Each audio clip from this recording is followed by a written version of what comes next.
regardez Africa Today Télévision. Mesdames et messieurs, bonsoir. Voici les titres du journal.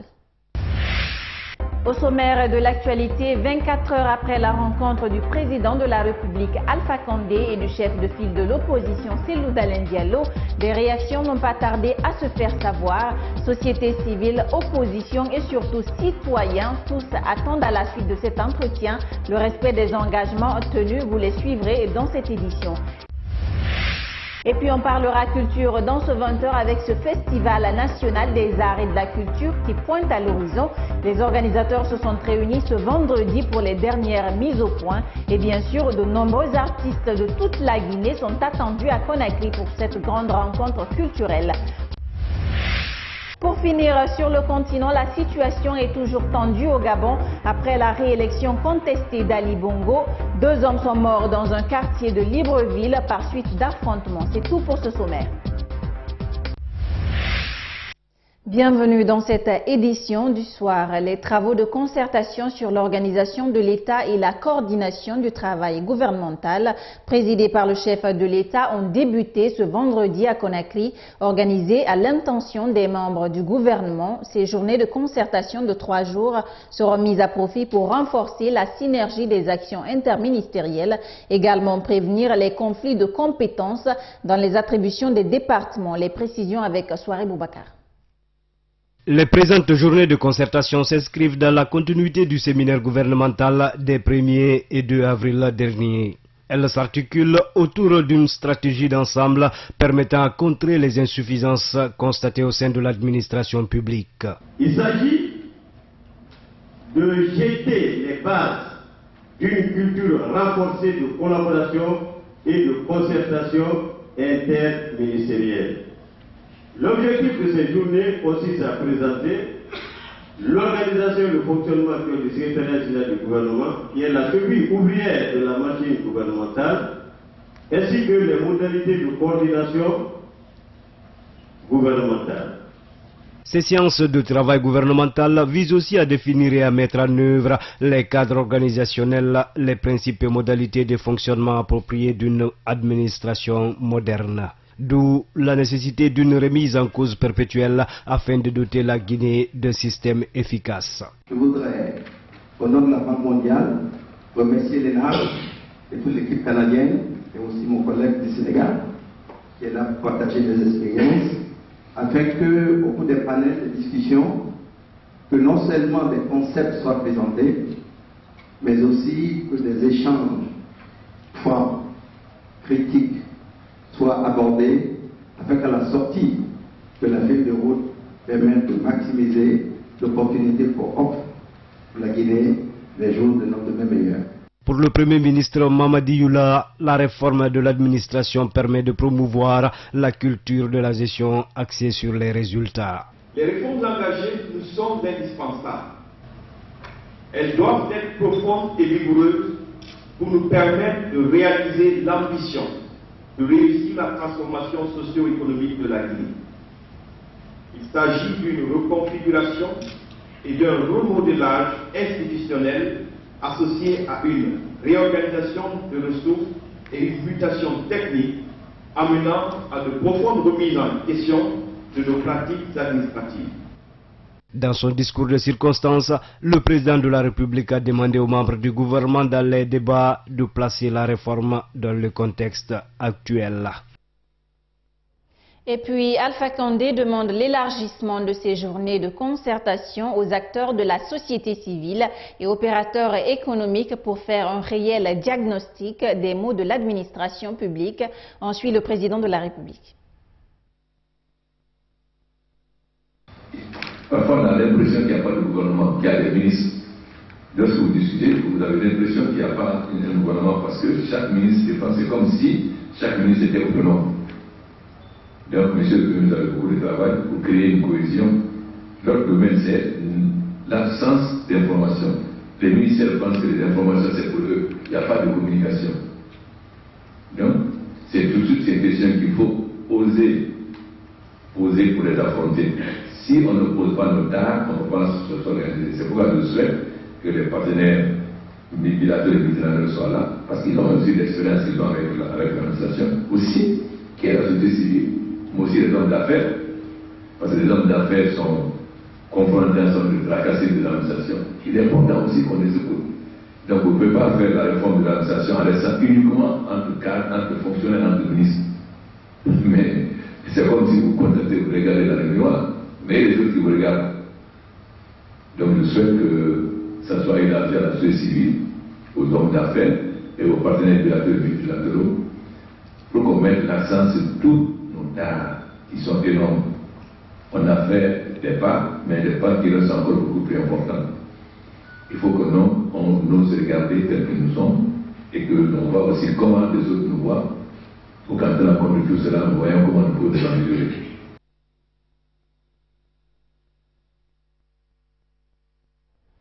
Comme prévu, le président de la République et le chef de file de l'opposition républicaine se sont rencontrés hier jeudi au Palais Sékou-Touré.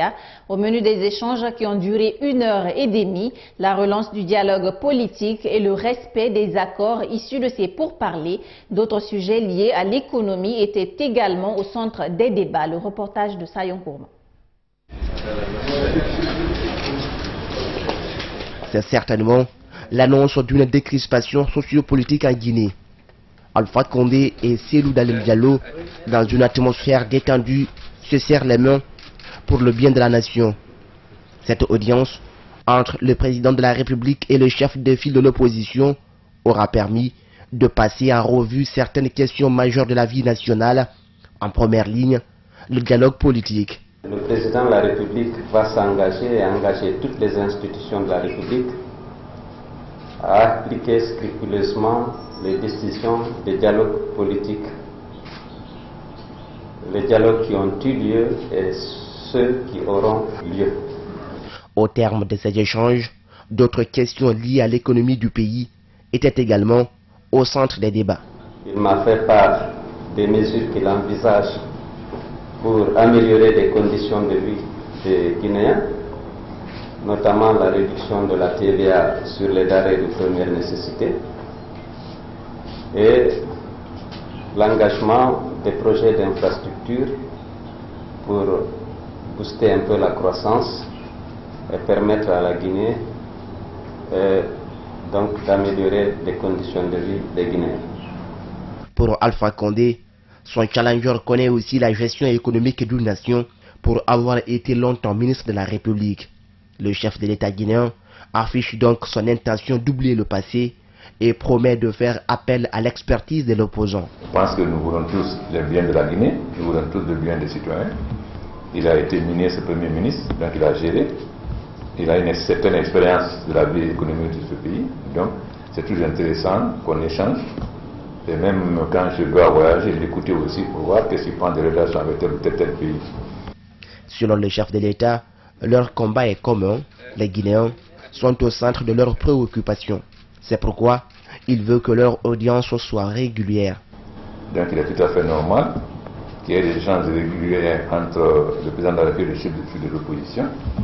Il est important donc que les leaders se rencontrent pour éviter la manipulation d'un côté ou de l'autre. Je pense que ça c'est extrêmement important. Désormais, je pense que ça sera difficile de faire une manipulation à mon niveau, à son niveau. Le musicien a dit ça, Walf a dit ça.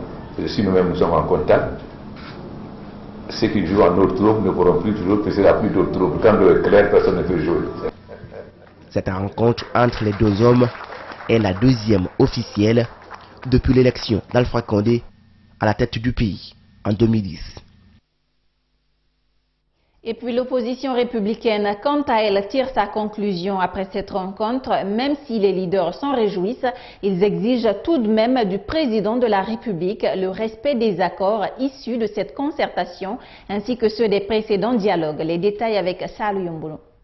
Même si cette rencontre entre Alpha Condé et Cellou Dalein Diallo est loin d'être la solution durable à la crise sociopolitique guinéenne, l'opposition se réjouit quand même de ce cadre de concertation. Mais à ses yeux, la rencontre aurait pu se tenir bien avant pour, dit-elle, sauver une vie. L'opposition guinéenne n'attend plus que la matérialisation des engagements pris par le président de la République. Ça nous aurait certainement épargné cette crispation politique que nous connaissons, ces manifestations que nous avons dû organiser, ainsi que le décès d'un jeune Guinéen. Tout est tel que nous prenons acte de tous les engagements qui ont été pris par le président de la République. Donc nous nous félicitons de cette rencontre et nous espérons que tous ces engagements vont être traduits dans les faits, car ces engagements, ils ont beau être solennels et faits devant l'opinion nationale et la communauté internationale par la voie des médias de service public. Ces engagements demeurent encore des engagements. Nous espérons qu'ils sont sous-tendus par une réelle volonté politique de faire en sorte que notre pays connaisse un apaisement politique. Autre engagement dont Cellou Dalein Diallo et ses pairs attendent la mise en application, c'est la relance du dialogue politique. Par la voix de leur porte-parole, les leaders de l'opposition républicaine se montrent engagés à reprendre les pourparlers. J'ai mis en avant cet engagement du président de la République pour l'application des actions politiques, pour qu'un dialogue structuré puisse s'ouvrir entre le gouvernement et sa mouvance politique et l'opposition d'autre part. C'était en fait le seul préalable. Ce préalable est aujourd'hui levé, donc plus rien ne nous empêche d'aller à ce dialogue. La balle est pour le moment dans le camp du ministère de l'administration du territoire, qui a reçu depuis plus d'un mois maintenant nos propositions en ce qui concerne le cadre de dialogue, ainsi que le menu et donc l'ordre du jour. Au cours de leur rencontre de ce vendredi, les leaders de l'opposition guinéenne ont aussi abordé notamment la question liée aux élections locales. Le deuxième point, c'est les élections communales et les élections locales. Il faut que nous en discutions, pour qu'un délai raisonnable soit fixé et pour qu'on s'entende sur la nature des élections locales à venir. Donc, le troisième point, c'est la Haute Cour de justice, dont nous exigeons la mise en place, conformément aux dispositions de notre Constitution. Nous avons également souhaité qu'au niveau de ce dialogue, on parle de la baisse du prix du carburant et plus généralement de la cherté de la vie des Guinéens, pour que des dispositions soient prises afin que le pouvoir d'achat des Guinéens s'améliore, que le coût de la vie baisse, pour que les Guinéens se portent mieux. L'on s'est toujours réjoui des rencontres tenues entre le président Alpha Condé et son principal challenger, Cellou Dalein Diallo, une réjouissance qui est souvent restée temporaire avant que l'opposition ne crie au non-respect des engagements par les autorités en place. La rencontre de ce jeudi sera-t-elle la bonne? L'avenir nous le dira. Dans ce même cadre, d'autres réactions aussi ne se font pas attendre 24 heures après cette rencontre de la part des acteurs de la société civile guinéenne. Ils saluent la tenue de cette réunion entre le président et le chef de file de l'opposition. Ils espèrent également un dénouement de cette crise et appellent au respect des engagements de part et d'autre. Le reportage de Limariama Baïlou. C'est sans nul doute un gros coup politique pour l'image du chef de l'État guinéen. La suite de ce tête-à-tête entre Alpha Condé et Cellou Dalein Diallo devrait faire bouger les lignes et engager les deux personnalités sur une bonne voie. Au lendemain donc de cette rencontre, les avis ne tarissent pas de la part des acteurs de la société civile guinéenne. La rencontre de Monsieur le Président de la République et le chef de file de l'opposition m'a inspiré fondamentalement deux choses. La première chose, c'est que les deux peuvent bel et bien s'entendre pour le bonheur du peuple de Guinée si les partisans à eux ne les aiguillonnent pas l'un contre l'autre. La deuxième chose, c'est que les Guinéens peuvent aussi s'entendre, faire la paix en dehors d'une quelconque implication physique ou morale de la communauté internationale. Ces acteurs appellent néanmoins au respect des engagements pris des deux côtés et à l'apaisement des discours lors des prochaines rencontres. Il faut signaler que tous les points qui ont été arrêtés dans cette rencontre, aucun de ces points ne fâche. Tous ces points sont promoteurs si bien sûr les engagements sont respectés. Le plus important, ce n'est pas seulement l'image que peut projeter cette rencontre. Le plus important, c'est d'essayer d'œuvrer et de façon concertée pour qu'à l'issue du dialogue qui va sans doute suivre après cette rencontre, que les décisions qui seront prises puissent donner des résultats tangibles, concrets et qui puissent bénéficier à toutes les populations. Je pense que dans ce sens, on peut se réjouir de cette rencontre. Parlant justement de rencontre, les deux hommes ont décidé de multiplier les entrevues pour ensemble échanger sur les aspects de la vie sociopolitique et économique nationale, comme pour dire que l'intérêt de la nation doit passer en priorité, surtout. Et côté citoyen, que pense-t-il de cette entrevue entre le président Alpha Condé et Cellou Dalein Diallo? Nos reporters Saloum Condé et Bountourabi Keïta sont allés à la rencontre de certains ce vendredi. Suivez ce micro-trottoir. Quand on parle de développement d'un pays, c'est par rapport à des deux parties, l'opposition et la mouvance. Si le pays aille de l'avance, c'est que la mouvance accepte que l'opposition émet ses idées de développement pour le pays. Et je crois que le développement de chaque pays émane de toutes les couches politiques, y compris la mouvance, y compris l'opposition et le peuple. Parce que si les deux là s'entendent, je trouve que ça va bien aller. Parce que chaque fois il y a des problèmes de manifestations comme ça, il y a des morts d'ordre, et il y a des gens qui se blessent, il y a beaucoup de gens qui sont morts dans ça. Moi je trouve que le président doit négocier avec le pour que ça mette en fin. Ceux qui ont conclu l'accord, ce qu'ils ont fait le mois d'août, et il n'a qu'à respecter ça.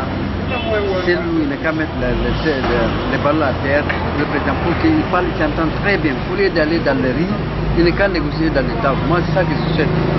L'économie, ça va marcher parce que déjà, les citoyens sont divisés. Donc, quand ils voient que les deux personnes sont d'accord, sont réunies, donc ça apporte beaucoup de choses. Autre facette de l'actualité dans le pays, le Parlement des enfants, avec l'appui technique et financier de l'ONG Search for Common Ground, a présenté ce vendredi son plaidoyer aux acteurs politiques et responsables de famille. Cette activité vise à sensibiliser les politiciens et les parents des enfants sur la défense des droits des enfants. Le compte rendu de Moussa Sefa Kamara. Ces enfants sont souvent victimes des exactions de tout genre dans nos sociétés. Beaucoup d'entre eux sont en conflit avec la loi et d'autres sont à l'abandon. Pourtant, conformément à l'article 12 de la Convention, il stipule que l'enfant a droit à l'éducation et à la liberté d'expression. Vu les violences répétées de ces droits, les adolescents guinéens expriment leur inquiétude et interpellent les autorités. Nous sommes les principales victimes de toutes les exactions qui sont commises, telles que les viols, la sexualité, la prostitution, les exploitations, de nous venir au secours parce que nous souffrons et de nous subventionner pour que nous ayons des fonds pour combattre la pauvreté qui s'abat et qui assaille la couche juvénile de notre pays. Selon le secrétaire permanent des comités de suivi des droits des enfants, il serait important de créer un environnement protecteur en faveur de la couche juvénile.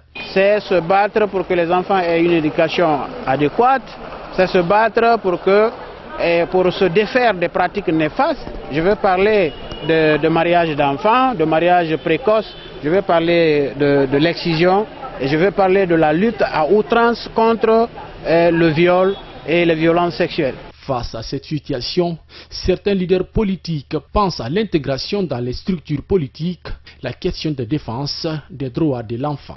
Il était important de conscientiser, si vous voulez, les partis politiques et tous les participants comme quoi que c'est une question qui doit être intégrée dans nos programmes politiques. Je suis un père de famille et comme tant d'autres militants et responsables du parti, de faire en sorte qu'on puisse veiller sur l'éducation des enfants, qu'on puisse écarter les jeunes filles de l'excision, qu'on puisse dans les manifestations retenir les enfants à la maison, de ne pas les livrer. Cette série de plaidoyers s'étendra sur toutes les régions du pays.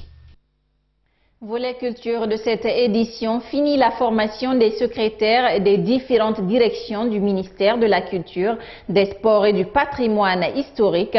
Pendant 3 jours, elles ont acquis des connaissances leur permettant de faire un travail professionnel et de qualité. Les techniques de la rédaction administrative, le management pour secrétaires et la gestion de la circulation des courriers étaient au cœur de cette formation. Le compte rendu d'Alcénie Diallo. Elles sont au total 50 secrétaires au compte du département de la culture, des sports et du patrimoine historique à prendre part à cette formation. Durant 3 jours, des thématiques ont été développées par les formateurs afin d'améliorer les capacités morales et intellectuelles de ces fameux stagiaires du ministère. L'objectif de la formation est atteint parce que pendant ces 3 jours de formation, nous avons développé des thèses à la fois théoriques et pratiques pour mettre les participants à des situations physiques conformément aux activités quotidiennes qui les attendent et suivant lesquelles nous pouvons attendre à des indicateurs de performance mesurables. Nous avons développé toutes les attitudes comportementales qu'une secrétaire doit adopter vis-à-vis de son chef. Vous savez, dans l'administration, ce n'est pas à tout moment que le chef est de bonne humeur. Mais ça dépendra de sa collaboration avec ses secrétaires pour le pousser à travailler même s'il n'a pas envie. Cet atelier, au dire des participants, est venu au bon moment, car pour ces secrétaires, ces 3 journées leur ont permis d'enrichir leur background. Au terme des 3 jours de formation animés par les éminents formateurs, constitue pour nous participants et participantes un acte de réconfort, de motivation, d'encouragement en ce sens que cette formation pourra nous permettre non seulement d'instaurer une ambiance motivante dans notre environnement de travail, mais surtout un travail basé sur des techniques et des méthodes d'expertise de travail. La rédaction administrative, le management pour les secrétaires et la gestion de la circulation physique et informatique des courriers, tels sont les thèmes abordés. Pour le secrétaire général du ministère de la Culture, des Sports et du Patrimoine historique, ces travaux de 72 heures seront utiles à ces dames pour l'atteinte des objectifs du département. Je crois que les thèmes qui ont été déroulés tout de suite par votre porte-parole vont vous permettre d'être plus professionnel, de rompre avec cet amateurisme dilettante qui caractérise l'administration guinéenne en général.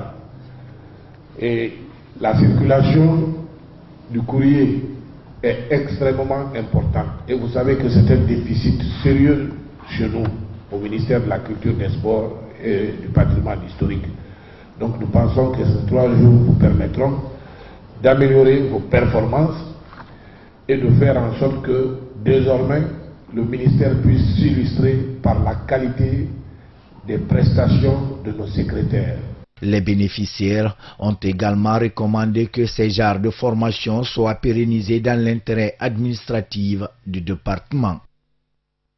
En route vers la tenue de la 15e du Festival national des arts et de la culture, les organisateurs de ce plus grand rendez-vous culturel du pays se sont réunis ce vendredi pour les derniers réglages avant le début des festivités et plus de 2000 artistes des 4 régions de la Guinée sont attendus à ce festival à Conakry, compte rendu Bamamadou Alpha. La consolidation de la paix dans le pays est le thème retenu pour ce 15e Festival des arts et de la culture qui se tiendra du 5 au 10 septembre prochain à Conakry. Cette rencontre de 6 jours vise à encourager la créativité et de stimuler la culture de l'excellence. D'où cette réunion préparatoire des cadres du ministère de la Culture, des Sports et du Patrimoine historique avec les partenaires intervenants dans l'organisation de cet événement. Il a été question de présenter les guides, les superviseurs, les agences de spectacle, mais aussi les cadres du département qui doivent travailler sur ce spectacle et sur ce festival. Donc nous sommes heureux aujourd'hui, tout le monde a répondu à l'appel et je crois que ça va être le départ d'une nouvelle ère. Pour donner tout son éclat particulier à cet événement, Foudeba Istukira rassure que tous les moyens nécessaires sont mis à la disposition du département pour sa réussite. Au moment où je vous parle, les transports sont partis, les hôtels sont payés et beaucoup de prestataires sont déjà payés pour qu'il n'y ait pas de cri après l'organisation de ce festival. Et c'est le lieu pour moi ici de remercier très sincèrement le président de la République, professeur Alpha Condé, qui est le protecteur des arts et des lettres. À travers cette compétition des acteurs du monde culturel guinéen, les initiateurs comptent redynamiser ce secteur. Le festival va nous permettre d'être un vivier qui va permettre aux ensembles nationaux comme les ballets africains, le Bembeyagiaz, Keletigué, Setamboroni, l'ensemble instrumental national, de récupérer ou de sélectionner les oiseaux rares, les meilleurs artistes venus de l'intérieur du pays. Le CCFG, la Payotte, le Musée national de Sandarvalia, la Blue Zone des Kaloum et le Palais du Peuple sont les sites choisis pour ce 15e festival. Une manifestation culturelle qui s'ouvrira par un carnaval qui quittera la place des Martyrs pour l'esplanade du Palais du Peuple.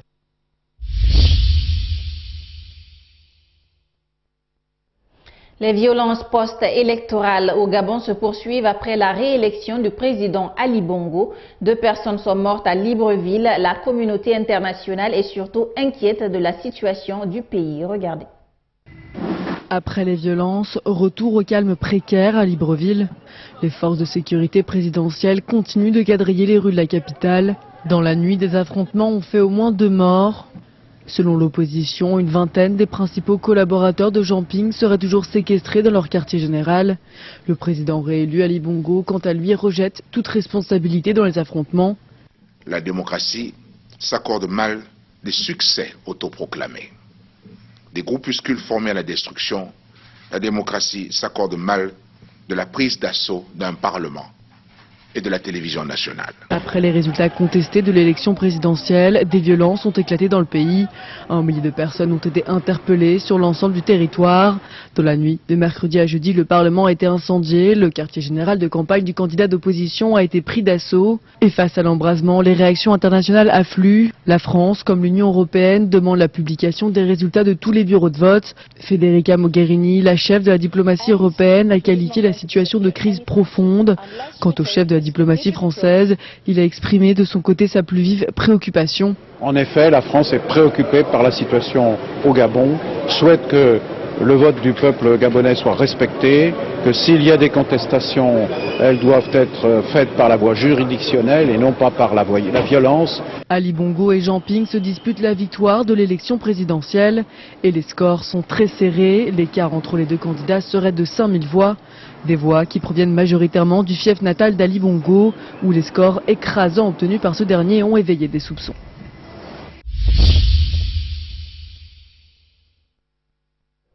Dernier élément de cette édition d'information, aux États-Unis, l'ouragan Hermine a gagné la Floride ce vendredi.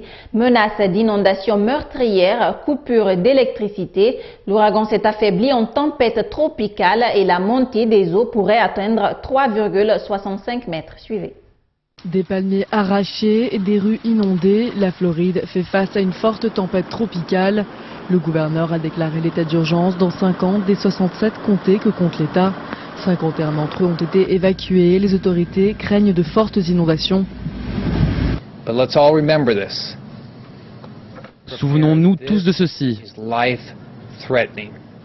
Nous devons nous préparer face à cette menace potentiellement mortelle. Je ne veux pas mettre la vie des sauveteurs en danger. Voilà ce qui va se passer. Nous allons être frappés par de fortes vagues d'au moins 2,40 m. Hermine, initialement considéré comme un ouragan, a perdu en intensité en touchant les côtes et est passé au statut de tempête tropicale. Mais les vents restent violents et sont accompagnés de fortes pluies. Des dizaines de milliers de personnes sont privées d'électricité. De nombreuses écoles ont été fermées. We're going to see big storm surge. We're going to see a lot of rain. We're going to see flooding. We're going to see down power lines. We're going to see there's going to be a lot of risk if we don't do our job. Everybody needs to be prepared. We are blessed. We have the best emergency management teams in the country, at the state and at the local level. La Floride reste marquée par le dernier ouragan qu'elle a connu en 2005. Wilma a tué 35 personnes et causé plus de 18 milliards d'euros de dégâts. Fini ce journal, mesdames et messieurs. Merci à tous pour l'attention. Les programmes continuent sur TATV. Excellente soirée à vous.